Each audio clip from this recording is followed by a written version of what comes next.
Welcome to Know Your State Series 6. Today we'll be discussing about one of the India's most important state in terms of flora and fauna, that is Himachal Pradesh. Himachal Pradesh is a state in the northern part of our country situated in the western Himalayas. The name of the state is reference to its setting taken from Sanskrit, which is Himalaya means snowy slopes and Pradesh means state. The state also shares its border with union territories of Jammu and Kashmir and Ladakh on the north, Punjab on the west and Haryana on the southwest, Uttarakhand state on the southeast and Tibet on the east, which also shows that this state is a landlocked state of our country. The state was declared as a union territory on 1st November 1956. The Himachal Pradesh attained its statehood on 25th January 1975. The summer capital of the state is Shimla and the winter capital of the state is Dharamsala. The state consists of 12 districts in a total area of 55,673 km square, and it is ranked as 18th largest state in terms of area and 21st populous state of our country. The state government is a unicameral body consisting of 68 seats for the Legislative Assembly, and the parliamentary constituency is a bicameral body consisting of 3 seats in Rajya Sabha and 4 seats in Lok Sabha. The common languages spoken in this state are Hindi, English, Sanskrit and many more. Literacy rate of the state is 83.7% as per 2011 census of India. And one of the most evident fact of this state is it is India's least corrupted state. Most people in Himachal Pradesh depend for their livelihood on agriculture, horticulture and forestry. Himachal Pradesh is spread across valleys with many perennial rivers flowing through them. Almost 90% of the state population lives in the rural area, which shows that it is the only state in India having its population residing in rural areas of more than 90%.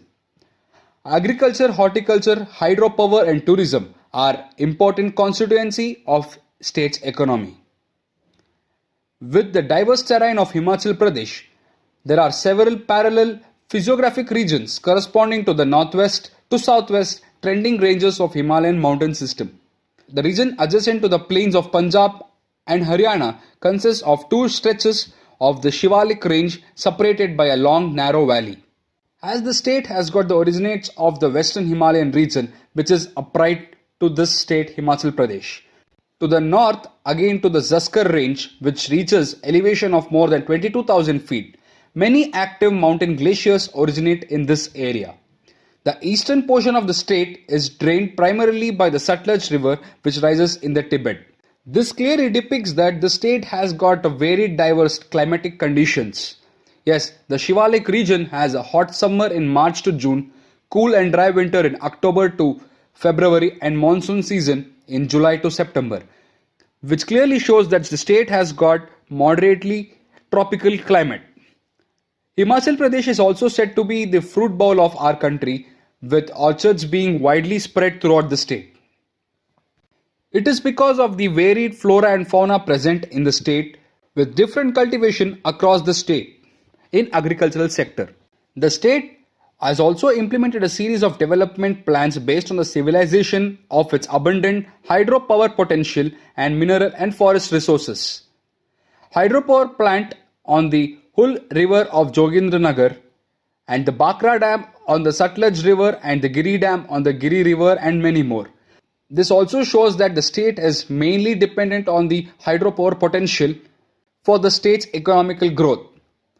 Himachal Pradesh is also known for its varied flora and fauna. The state has got 30 wildlife sanctuaries and 3 conservation reserves. Tourism in Himachal Pradesh is a major contributor to the state's economy and the growth. The Himalayas attracts tourists from all over the world, and other tourist places are hill stations like Shimla, Manali, Kulu, Kasol and Dharamsala, which are one of the popular destinations. With this, I would like to conclude by saying Himachal Pradesh is one of the important tourist hub consisting of varied flora and fauna across the state. Thank you for watching this video. If you haven't subscribed to the channel already, make sure that you hit the subscribe button and also the notification bell icon so that you don't miss any of our videos. We at Rudrapur have state-of-the-art campus and a full-fledged GTO ground. So every month we have 3 batches of 12-day SSB course. Apart from that, we have a 5-day GTO course and we also organize a PPDT overview for a very nominal charge. If you're interested to know more about any of these courses, make sure that you give us a call or drop us an email on the number and email ID which is appearing on your screen. Follow us on Instagram and Facebook to get the latest updates of the Academy. Once again, if you like this video, give us a thumbs up and subscribe to our future videos. Till then, goodbye and take care.